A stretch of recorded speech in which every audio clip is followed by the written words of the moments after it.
Sasa hii Garissa tunataka kwenda. Duale analia ati Rigiji asifike Garissa because hiyo area yote ni DCP. Mandera, Wajir. Wewe bwana Duale, pana tisha Rigiji asikuja Garissa. Siuliza Susan Kihika na bwana yako alikuwa anasema Rigiji asikuja Nakuru. Alikuja hapo kuja. Uliza Kemani Ichong'wa. Si alikuwa anasema Rigiji akifika Kikuyu bado tahiri. Rigiji alifika hapo fika. Si hata Garissa tutaenda. Mtanipeleka Garissa. Mtanipeleka Garissa. Sisi tutatembea kila pahali Jamhuri ya Kenya. We shall visit each and every part of this country. And wale wewe ni waziri.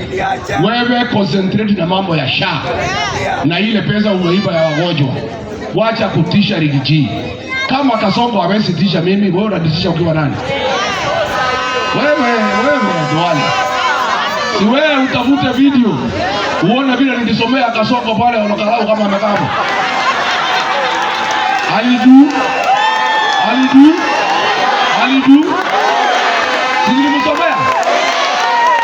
Sasa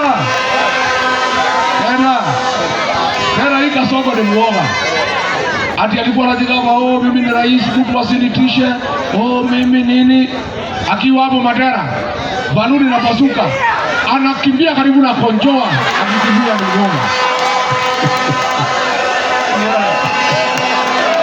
Sasa wewe Kasongo na Konjoa ni baluni na Rigiji akifika.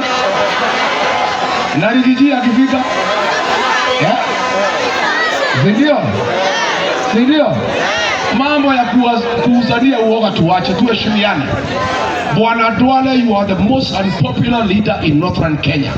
Hata William Ruto ulileta tu kura 7. You are minister courtesy of the votes I gave William Ruto from the mountain. Uheshimu sisi bana. Wewe unatutukana sisi, uliletea William Ruto kura 7,000 peke yake. Sisi ndio tulimpatia kura milioni 4 akakuwa rais, akakupatia kazi ya waziri. Alafu unakosea sisi heshima. Sasa wewe ujitayarishe, William Ruto anaenda nyumbani next year, wewe urudi ukachunge ngamia. Ndio? Si akachunge ngamia? Ndio?